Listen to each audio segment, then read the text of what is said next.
Good afternoon, everyone. We're here for stimulating growth and competitiveness in our region, how STLCC drove community support for a tax levy. And I would like to introduce Dr. Jeff Pittman. Thanks, Julie, and good afternoon, everyone. We appreciate you taking a few minutes with us today to learn about an exciting development that happened at St. Louis Community College just a little over a year ago. We passed an additional tax levy at St. Louis Community College, both in the city and the county. We feel very, very blessed that happened, and you can think back a little bit during that time frame in regards to what we were all going through, kind of on the tail end of COVID. But just a lot of interesting dynamics that occurred. We had a great campaign committee that I'll quickly turn this over to the Board of Trustees who led this initiative. I was excited to be a part of, as well as someone who could provide information, but that was about it. But our biggest emphasis was focused on employers, workforce shortages, expanding workforce programs, as you'll see as some of the trustees get into some of the detail here. But I want to quickly introduce the trustees that are here. In the back, Mr. Rod G. is with us, Mary Lukey, Pam Ross, Dr. Doris Graham, and Dr. Craig Larson, who I will call up here, who will lead the presentation today. So give them a round of applause, please. Thank you. Well, thank you very much, Jeff, and thanks to all of you for coming. Our presentation is probably kind of going to be in two ways to think about it. One is the actual detail around how we structured the campaign. Fairly important number. One of the slides says there's 4 key decisions, and I'll make sure that we kind of cover that. And the other part is really, why did we do this? I mean, where are we going? And I kind of want to start with that before we go too much farther. Most of you probably know a fair amount about the community college. We have 3 legacy campuses that were built in the 60s and 70s. And then we built Wildwood now about 15, 20 years ago, actually. It was a fairly long process of getting funding and getting it in place, but it's been there a while. And there's a small campus in the Wildwood area, has a lot of dual enrollment now, so it's actually the high school location for hundreds of kids that are in that area of the county. And then we have 2 smaller facilities, South County and Harrison, where we offer courses and have facilities for various programs. And looking at that and thinking about us as those were all designed really as traditional 4-year prep or traditional community colleges, helping prepare students to go into a 4-year degree. That was probably the main emphasis of the college. And that's shifted dramatically, right? So now workforce preparation, certainly we have a whole division of the college that works on that. But more and more parents and students, as they come to college, want to know, what's my job? Where am I headed? What's the end of this? And so we really wanted to think about transforming the college around pathways, which we're developing, and that's a whole nother presentation. But it's important that the funding that we ask for, including the ballot language, said we're asking for these funds in order to develop programs where we know there are high-wage jobs at the end, and we know we have either waiting lists or we have employers who are asking us to provide more seats for the kind of preparation that these students need. Couldn't be a better example than nursing. We'd had a tradition of more than 15 years of having a waiting list of hundreds of students to get into nursing. And we've already eliminated that waiting list just in the time that we've been able to expand the seats there. So that's a good example, but there are other examples. So that's the purpose behind all of this. So again, most of you know that in the state we've watched, actually not in the last couple of years, right, but over 15 years, we've watched the state funding go down, and we've got less money coming from the state. Lots of pressure not to raise tuition. We've actually, like some of you probably have tried that, raised tuition for students, and we immediately see an impact and decrease in enrollment. So we'd like to keep tuition flat or keep it where it is. And really the only way in our funding model is to go after local funding. If you have service areas as we do, St. Louis City and County, we have hundreds of thousands of voters. We have a lot of potential to raise our taxes, but we didn't really think that was going to be possible. I mean, to be honest, I went to a session in one of the national conferences, ACCT, and listened to a college talk about what they had gone through to raise their taxes, and I assumed we'd have to do the same. What they had is about a 5-year campaign of getting out and really selling the college and explaining to people what good things they were doing and how they could expand those services. And that's what I thought we were going to have to do coming out of that session. But we gave a survey in 2019, so right before COVID really hit us, and that survey, which Dr. Pittman really put together and had done in a Gallup-style manner. So 600 people randomly called around our region, and we divided into 4 quadrants, so we kind of got a sense of West County, North County, the city. And what we learned was people like St. Louis Community College. They really value it. And that survey changed our strategic planning, I think. Rather than start a campaign to help people know what we do and why we do it and how it would make sense for them to provide more income for the college to expand its services, we got to thinking about we probably ought to just move forward and really put something in front of the voters. Then along comes COVID, and we were put off for a year, so we didn't do anything. But the board revisited that issue in 21 and decided we should give a second survey, same basic style of survey, and ask more targeted questions about the actual use of the funds and what would be more supported. And we asked questions about how much. So just to kind of give you a sense, our current tax rate at the time was about 21 cents. Actually, with the state Hancock law, it kind of bounces around a little, but about 21 cents. And we were asking them, what would a nickel be like? What would 7 cents be like? What would 8 cents be like? So we actually picked 3 numbers, and we knew that we would generate different amounts of money with those, but we put that in the survey. It was sort of like, this is what we could do if we had this level of income increase and so forth. And the results of that survey were almost identical to the first survey in 19. People support the college. They probably had nowhere near the level of detail that we would be thinking of. But in general, they were like, well, if you can do good things for the community, we're in favor of that. And they probably thought some about programs. Nursing was an easy one for them to think about, but they mostly just said, we like the college. One of the sets of questions were, how close are you to the college? 50% of the respondents, so 300 of the 600, had a family member, a neighbor, or themselves had been involved in the community college. So they viewed it as something that's a real resource, and they knew that it was an important asset to the community. So we started the process of thinking about an actual campaign. And we ended up with this set of chairs and co-chairs.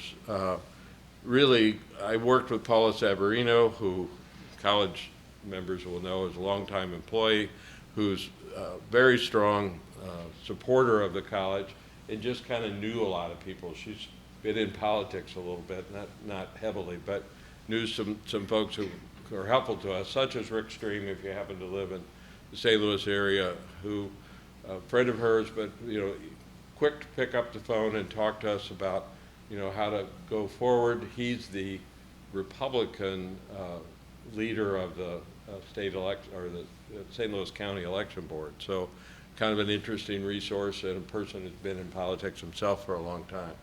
So she brought some connections. I brought, kind of organizing. I'm a retired superintendent, worked in school districts a long time, passed a number of bond issues in that role.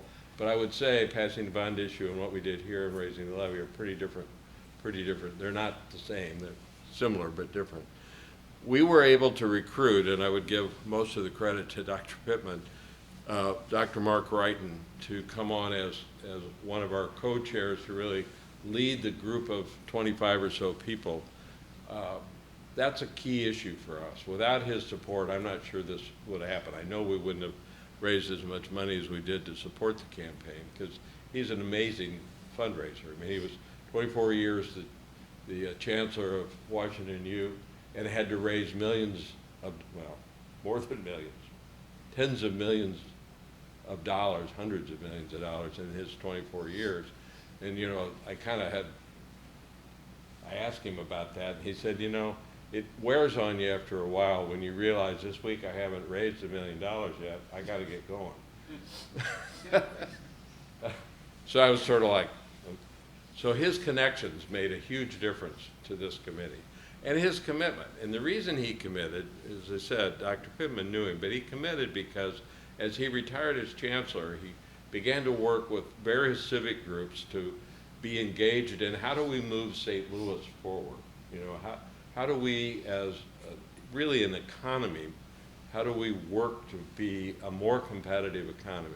So his connections with various businesses, enterprise leasing, he probably knows all the major players in the city. But his commitment was, I believe the community college is a very important resource.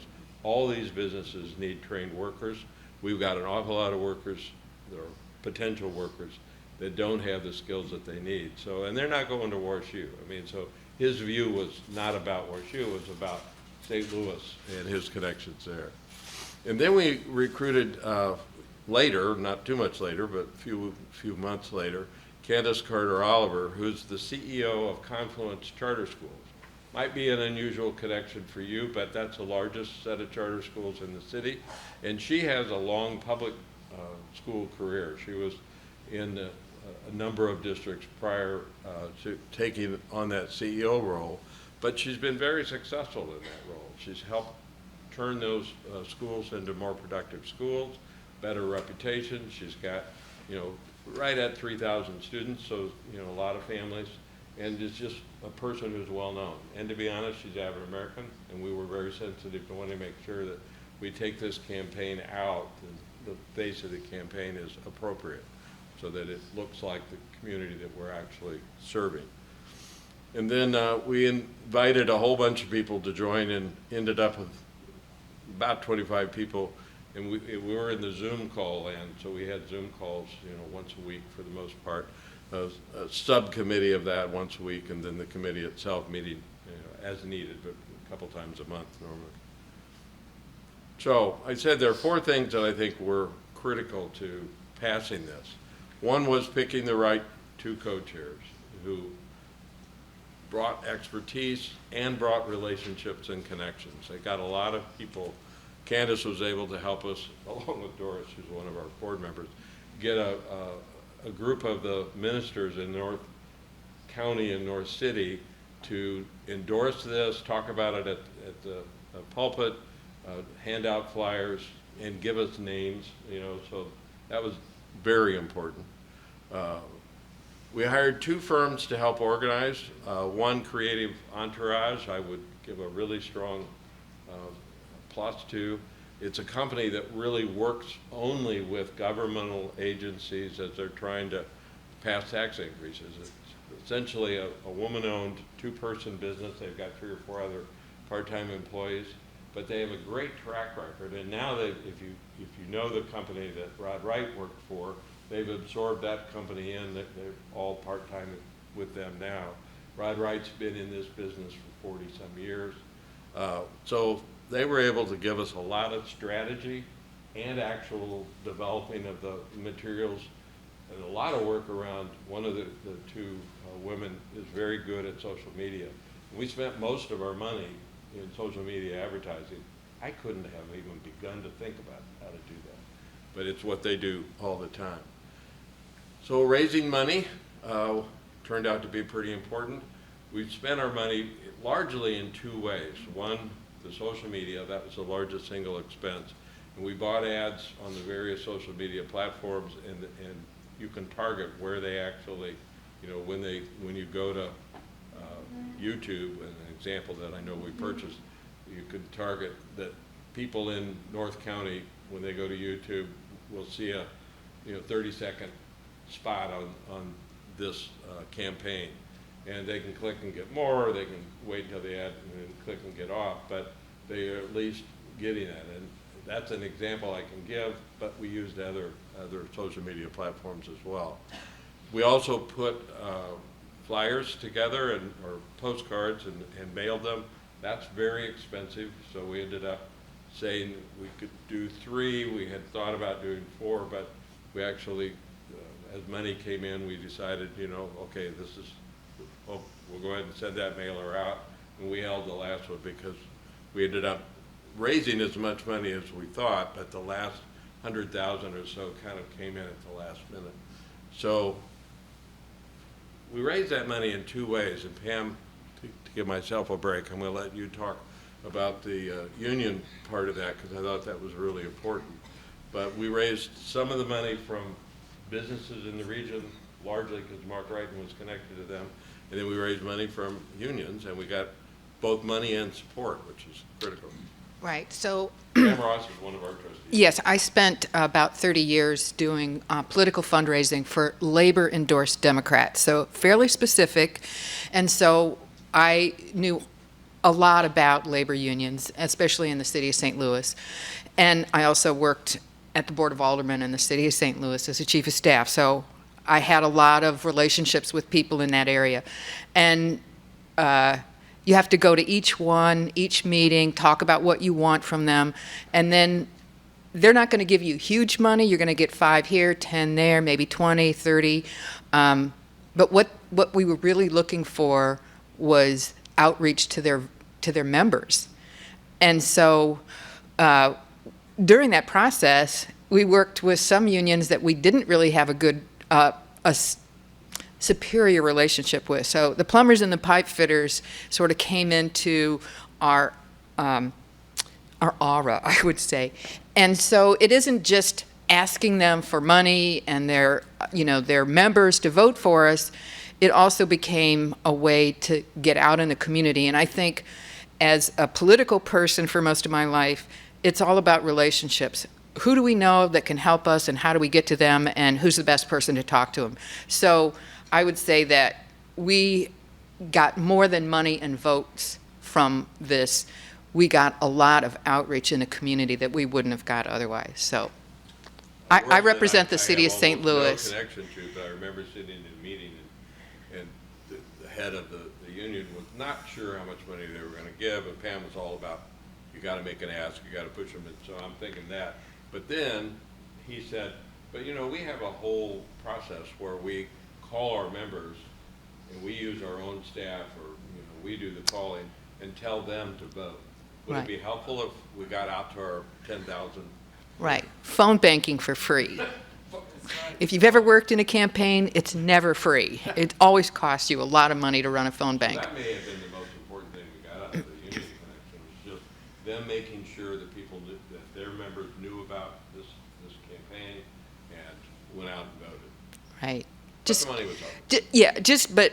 but really to get them invested so that their members would understand. And we do, because Dr. Pittman really set up a lot of the relationships with labor. We had a lot to show them. Just because we know it and they're involved doesn't mean that the leadership really understands what's going on. So what we got out of it was so much involvement and expertise being shared. So, And we should say that we talked to unions about the reality that over 5 or so years after we pass this, we'll be building somewhere in the neighborhood of $350 million worth of more now because prices are up. But that's what we were talking about. This is probably, because they want to know the size, how much real construction. And we made it clear that we're not building buildings just for building buildings. We're not, taking down the building, putting up a new one just because it's old. We're putting in buildings that we need for the program expansion. So we're doing healthcare on 3 campuses. That's sort of obvious. That'll be the first stuff we do. But we're also doing a finance center at Merrimack. We don't know exactly what that's going to look like. You probably have a better idea of the exterior of the building. I'm looking at the guys in charge of the exterior of the building. But what's inside it and what programs are going to be there, we've got some partners now, the financial partners. I think Edward Jones and Bank of America are both contributing to actually what that program will be like. But it's a work in progress. So that's sort of, and we wanted to be clear. But we also decided as a board that it was, kind of a controversial decision. You can't in Missouri say you're only going to hire union labor, right? The state. But you can say you're only going to hire people that have an apprentice program. And that we passed a board policy that says that. And we're being very careful. We're also sort of on that same topic. We are looking at making sure we have minority and women-owned contractors. We've set actual targets so that we're monitoring that and making sure that we we employ a good cross-section of the labor that exists in the city. So, and those commitments, I think, made during the campaign, we're now making sure we honor that and follow through. And I think the voters in the city of St. Louis understood what it meant for their students and their kids, and also the adults who need a better job. They returned a little over 70% for us. So, thank you. So that's the 4th thing that's on the list that we did right. Rick Stream and actually a couple political, I don't know, you call them opportunists, people who are people who can give you advice because they've been in this work for some time, advised us strongly to run the campaign or run the election in August. We had started the process thinking we were going to run in November. November was an off-year election. There wasn't really a lot of controversy. We thought that kind of made sense. And what they said is, given when you did your data collection in the spring, and given the numbers, why would you wait until November? All you're doing is giving more time for something to happen or somebody to get on the ballot or something. And an August election, we ended up being the only thing that most people were voting for. There were a couple cities that had small items. So it was really, you went out to vote for us, or you didn't go out to vote. And we pushed people to go to vote in the areas from our survey that we knew we had really strong support. City, 70% support. North County, some of the areas up there in the 80%. We didn't do much advertising in West County. They should love Wildwood, right? But there's sort of an anti-tax mentality out there, and we actually lost in that area, under 50%. So overall, we won, but it was pretty important that we figured out how to organize the campaign, when to run, and how to spend our dollars in the areas where we knew we were going to get yes votes. So, I don't know that there's anything new. I've said most of that. So now that we have actually passed it, we're trying to deliver on these promises. This is all the stuff I pretty well said. So the outcome of the campaign, we ended up, it was kind of a nice way to help people know more about the college. It was sort of just a positive PR for the most part. There were a few negative comments in the newspaper. A couple people, we ended up asking for 8 cents because there was no reason not to. We haven't passed a levy increase since the 80s. So you're not going to get a lot of bites at the apple, and the survey said, 8 cents is as good as 5, so why not ask for 8?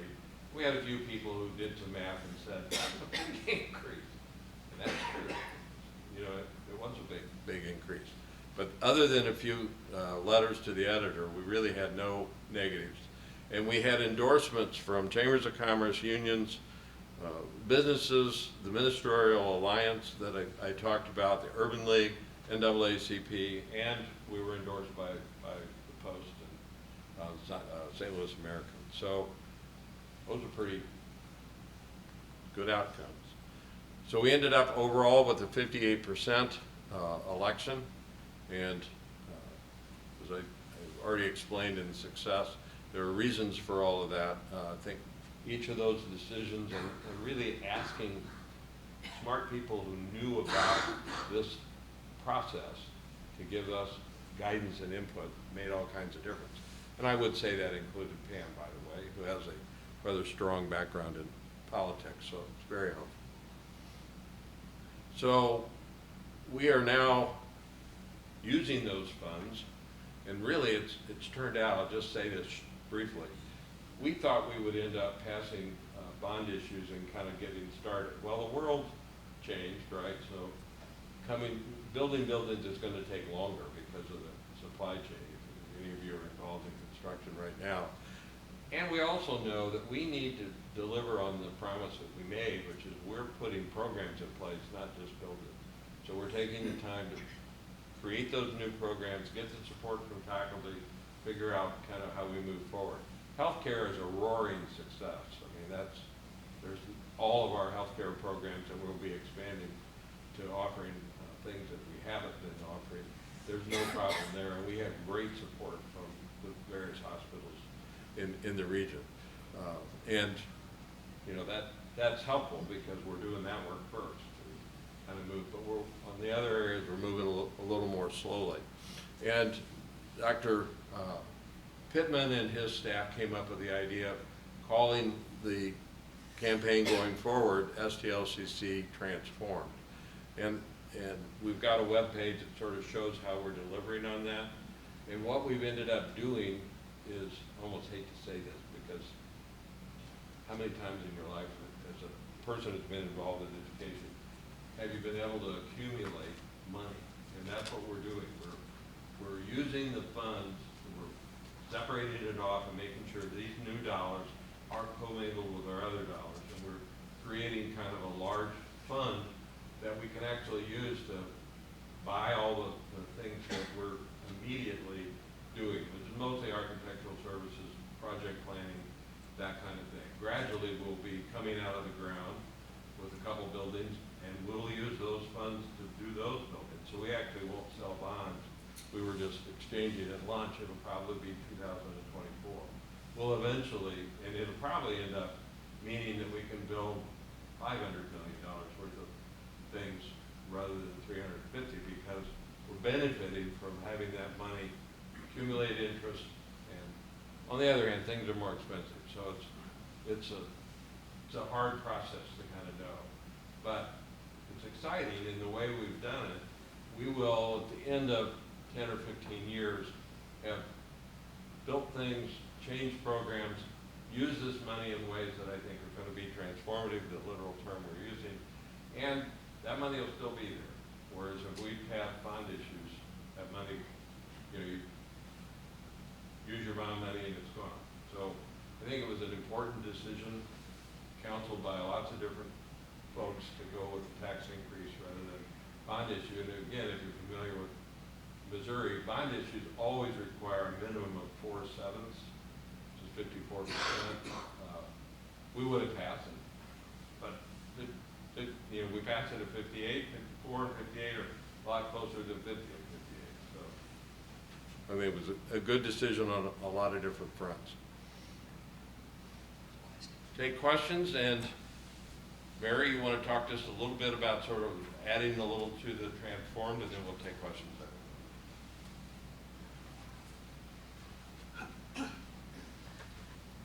Hi. I don't have a podium, but I do have a cheat sheet because we sat down, Dr. Pittman and I, in the airport and made a list because we needed a list of the wonderful things that have happened from this initiative. And one of the important things is that we be transparent. We be transparent to every single entity who wants to know an answer.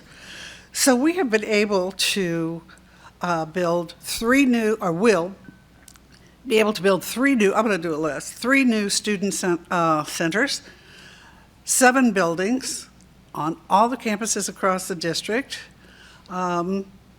improve existing facilities for general ed classrooms, workforce training classes, and all those spaces, improve safety, security, and accessibility in buildings, renovate and repurpose facilities to meet high-tech job training standards, which is really impressive because we do that already to an amazing level. Update career training programs to provide real-world experiences and make job training accessible. Prepare for careers in critical industries. There's a shortage of skilled workers in healthcare, information technology, biotech, financial services, manufacturing, horticulture, and culinary, and we are going to meet all those needs the best we can. We have new ideas, drone technology, HVAC, stacking credits, new buildings that we work with Boeing. We're going to put a Boeing building up that's going to be amazing for pre-workforce training and pre-employment. I want to remember the auto and diesel training that's going to happen at Forest Park.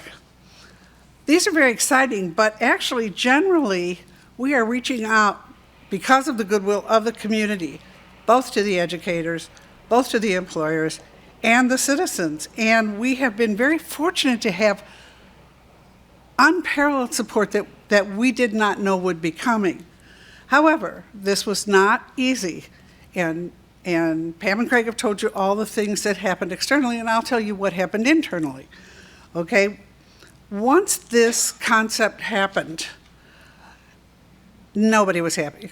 Okay? Faculty was afraid. People thought we were tearing down their buildings. Everybody has a silo. We all have the way we do it, and on and on and on. So as soon as this initiative was announced, we had pushback.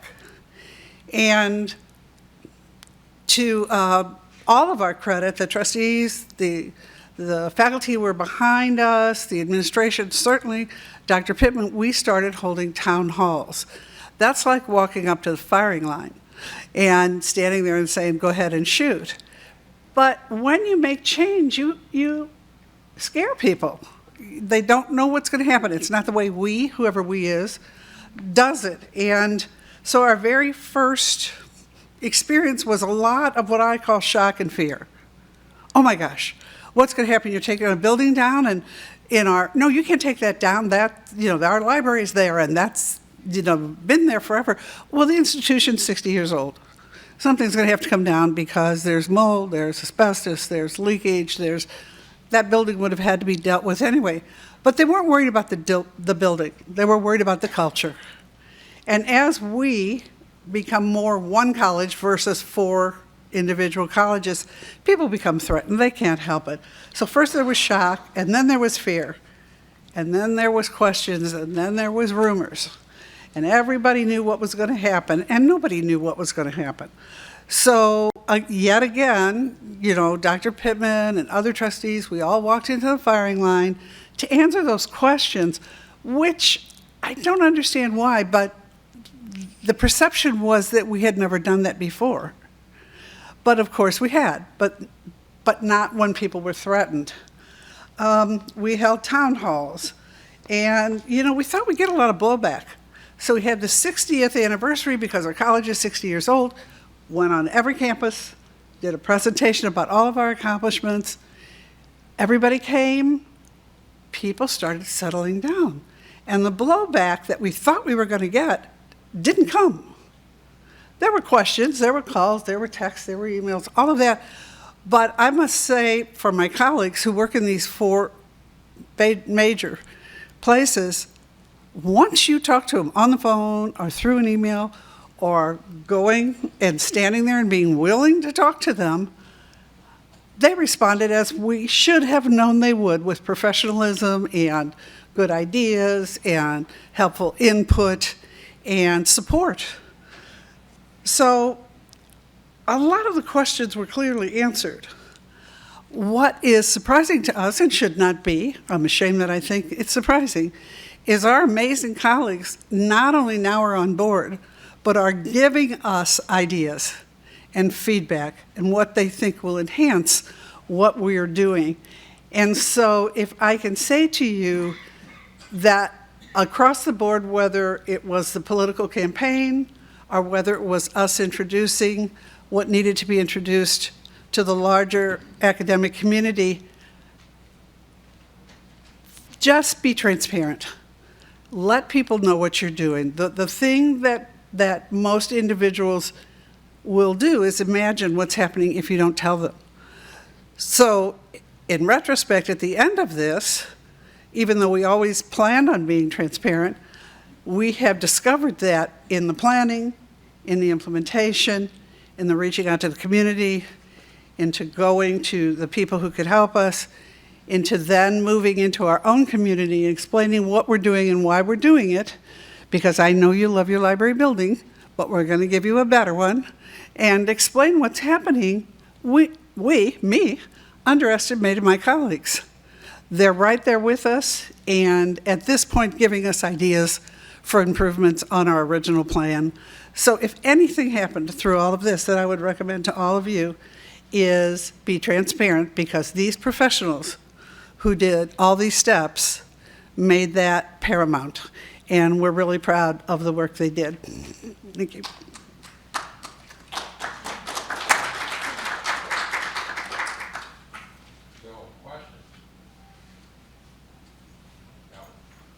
Multiple questions, but I guess you kind of addressed one of the questions again, I can understand if you don't want to say anything, but all the board members, you're all elected board members. Right. Well, one is appointed by the governor. Okay, so how did you deal with board members going to their constituents and kind of talk a little bit about we're going to raise your taxes? And then the other piece of that is this, and I'm not sure if it applies to increasing the levy, but I know there's kind of a fine line behind protocols and laws about the board being involved with this kind of campaigning stuff.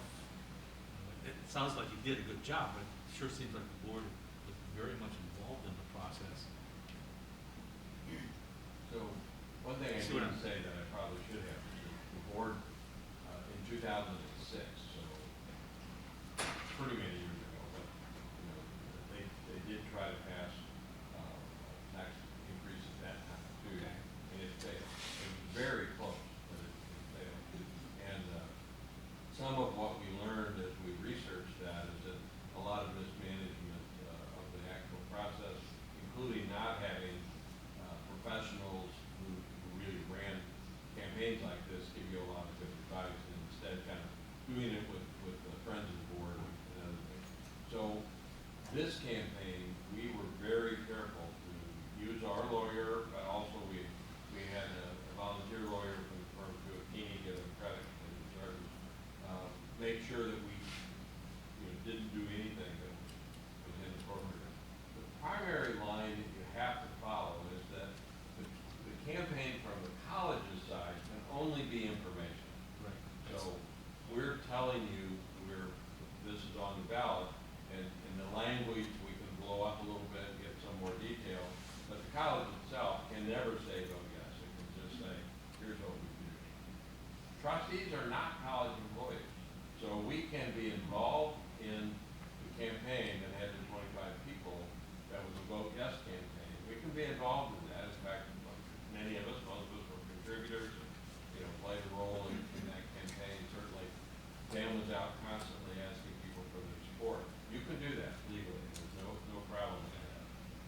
Probably have to be careful where you are. If you're at a union hall, certainly on this you all, probably if you're on the Merrimack campus, it's a little more cautious, but we're still always trustees and not employees of the town. So that's a part of your answer. Do you want to go other places? No, you kind of answered that, because, I'm a metropolitan community college, Kansas City, and I think our legal advise that our board not be involved with our attachment for kind of the same. But you're volunteers, aren't you? Elected volunteers, right? They are, but I don't know why they would tell you that. we literally had to kind of take it outside the college and did the dance, and we did all the information, et cetera, but I But think you don't go out and talk to people. the board was waived off getting involved with that kind of campaign. But the college was, provided the support information. Because when I talk to people in the city, I said, look, your taxes are gonna be minimally affected. People in West County are gonna be paying the bills. Think about that. You Yes. know, I mean, when you're I poor, didn't say that. I know, but if you wanna win votes, you Yes. gotta deal with the realities. You're not really gonna be paying this bill. Those folks that redlined your, you know, the city, they're the people that are gonna pay for it, because they should. Okay. Cool. That's good information, thank you. Yeah. If you want it recorded, you have to talk about it. You don't care if it's recorded or not. Well, you know. I knew that, Doris. Hello, everybody. I'm Doris Graham, and I want you to know I had an elevator speech. I'm an ordained preacher.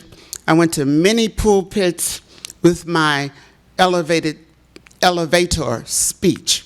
I said nothing but good things about the community college. And I let them know I need you to vote yes. When I came here years ago, I tell them in 1988, first black woman ever elected to Ferguson, Florida School Board, where I served for 23 years, until finally 9 people ran, and I came out and did not win. And then the next couple of months, I ran for community college trustee, and I won. But I need you to vote yes. I go and tell the people what I need to have them to do. And I told them that we have not been before you for a mighty long time, and we're doing great things at the community college. And when I tell them about the great things, when I say that, they tell me the great things that have occurred. My son went there. My daughter went there. My cousin went there, became a LP, and then went further, became an RN. Left St. Louis and went to New Orleans. From there to Houston, Texas. Talk about my cousin. She makes big money.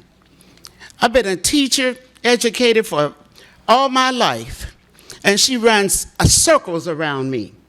Sat on the negotiating team for the local 420 teachers union. And I said, pay these teachers more money, because when I die, I want them to be making more money than the painter who sits out there in the hallway and takes 15 breaks before he's painted one whole wall. And he gets paid. So, yes, I had my elevator speech. I need you to vote. I went to the pulpit. I'm past vice president of Local 420 Teachers Union. I went to them on the phone. Yes, I did. I did a lot of my campaigning on the phone. But since Craig asked me to be on that committee with the preachers, did you not, Craig? And I sure did. I did not want to disappoint my good friend. But, baby, I did a lot of campaigning on the phone. Vote yes. And I'm where I vote on the polls, I am the manager for the Democratic side, and I'm not afraid to speak up and tell you, my friends, how to vote. Thank you. We were involved in the campaign. I have a question. Do you have a in-district tuition rate for your tax in district? And if you do, did you change that rate when you increased your tax levy, or did you keep it the same? And if you didn't change it, did you get pushback for that? So you asked several questions. Yeah. So St. Louis Community College, and Jeff, you may jump in here, is the service area is the county and the city, and a little piece of Franklin County, and a little piece of Jefferson County, not very much. And that's our service area. So that's where the tax increase would come from. And Doris's point, or Pam's point, is accurate, is that, you know, the taxes that people pay, literal numbers of dollars in North County and the city, are probably lower than somebody that has a very large house out in West County. And, you know, that's just the reality of it. So tuition didn't, I mean, we pledged, it really wasn't a part of the campaign, it's just been our practice to avoid raising tuition. We've added a few service fees over the last 5 years to provide more support for students, childcare, that kind of thing, but we really haven't raised tuition. And that's part of why we did what we did, is that, you know, we have a service area that we think can afford to provide more support and seems interested in that. Certainly the business community seems interested, so that's the heart of the campaign. Jeff, you want to add anything? Yeah, we have an in-district fee and district fee and a state fee, and yeah, we operate tuition for a while. We do charge if you live outside the service area and out of the With service your area. in-district rate, did you adjust that when you increased your tax levy? Did you get Greg, you're saying service area. Is that the same as your taxing area? Yes. So do you have a service area outside of your tax district, like the rest of us do, in rural areas? Essentially not, because we're surrounded, I think I'm correct, we're surrounded by other community colleges who are up against our service area. I mean, we know, not to be controversial, but Wildwood, because it sits where it sits, draws from the, colleges outside of our college, especially for dual enrollment students at Pacific, and I'm picking one high school that I happened to have visited, and they asked, is there any reason why we couldn't send our students to Wildwood to our early college program? And obviously, we're glad to have it. There is a difference in the tuition, right? I mean, if they are coming, They would be out of district if they're out of our. yes, if they're out of our, They would pay the higher fee. yeah, but that's a fairly minimal number of our students. We draw mostly from the area. Well, we just had that extra stress on that, I think some of the other community colleges, our taxing area is basically 2 counties, our service area is 9 counties. Right. We have campuses outside of our taxing area in our service area. So you have, We always have to counter the issue that we don't have any tax money going outside into the service area, but I'm sure we all have to compete with. That's, so I mean, I think I made a comment when we were starting the trustee discussion that the financing of Missouri colleges, community colleges, is not the same. I mean, it's somewhat the same, the rules are somewhat the same, but it's not the same.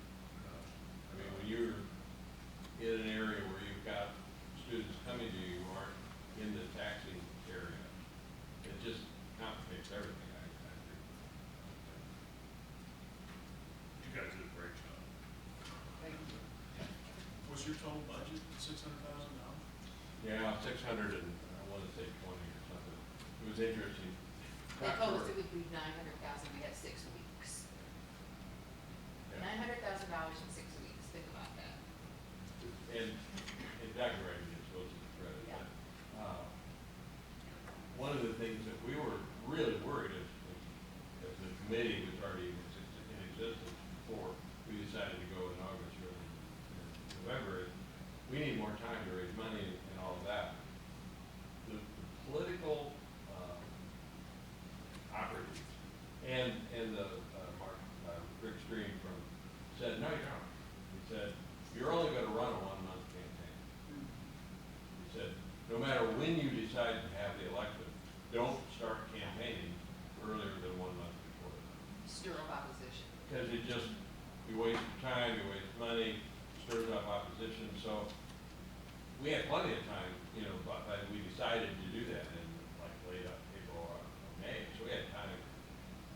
Raising money we thought would be harder, but actually it probably forced the issue for people. You're in or you're out. And, we had more than $100,000 dangling in that last week before the election. But Mark Wright is very Moneymaker. persistent. He would call people, and he used techniques that we wouldn't be able to do. So he'd say, really, I'd say, so-and-so just wrote me a check for $100,000, which he only had one of, but he brought it up quite a few times. Oh, I think you left a 0 off that check. Done now. Good to have somebody like that. And I don't know that there are very many Mark Wrights in the world. No. In our world. I mean, there are plenty of fundraisers. In our fundraisers. She knows there are plenty of people out there that make business fundraisers. And it was a good